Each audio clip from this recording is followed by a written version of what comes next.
Kwa hifadhi ya Mpanga Kipengere, kivutio chetu kikuu ni maporomoko ya maji, na uzuri wa hifadhi hii tunasema ina zoni 3 za kiikolojia. Kwamba kuna zoni ambayo ni ya ukanda wa chini, ambao ni ukanda wa joto, ukanda wa kati na ukanda wa juu ambao ni wa baridi. Ukiwa hifadhi ya Mpanga Kipengere utakuwa Afrika na Ulaya kwa wakati mmoja. Katika ziara hii ya siku 4 tumeweza kubaini maporomoko ya maji 8 ambapo kwa sasa inafanya hifadhi ya Mpanga Kipengere kuwa na jumla ya maporomoko 15. Kwani awali tulikuwa na maporomoko ya maji 7. Maporomoko haya 8 mapya yana majina yafuatayo.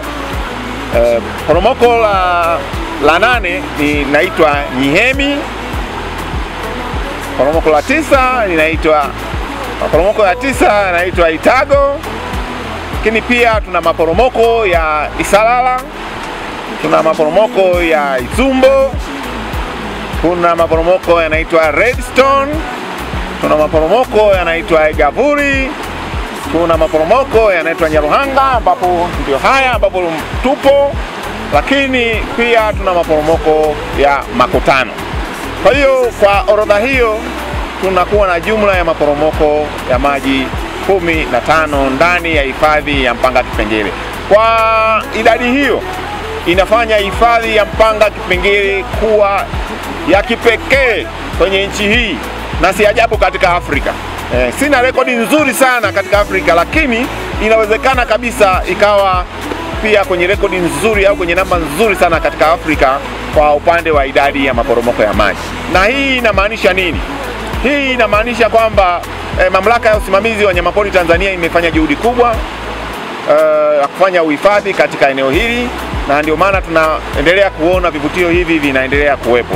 Na commitment kubwa ya mamlaka ni kuhakikisha kwamba eneo hili linaendelea kuhifadhiwa kwa faida ya kizazi kilichopo na kijacho. Linatumiwa kwa ajili ya utalii, lakini pia maji haya yanatiririka kwenda yanaingia katika mto Ruaha ambao pia unaenda kutumika katika uzalishaji wa umeme katika mabwawa ya Mtera, Kihansi, Kidatu na hata lile bwawa jipya au mradi ule mpya wa Mwalimu Nyerere pia utatumia maji haya.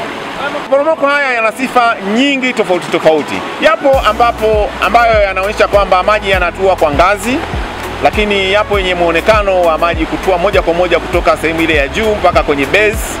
Lakini yapo ambayo sehemu kubwa ya pale chini maji yanapotua yanatengeneza bwawa kama hivi tunavyoona, ambalo ni zuri sana kwa ajili ya kuogelea, na yapo ambayo yanatengeneza beach pembezoni mwa mabwawa hayo. Lakini maporomoko mengi pia yamefanya au yamekuwa sehemu ya mazalia ya ndege waitwao Red Winged Stunning. Ndege hawa husafiri kutoka Afrika Kusini na Khartoum.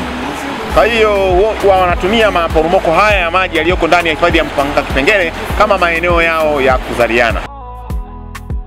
Tulinde mazingira, tuendeleze historia. Kwa nguvu zetu zote tutafanikiwa.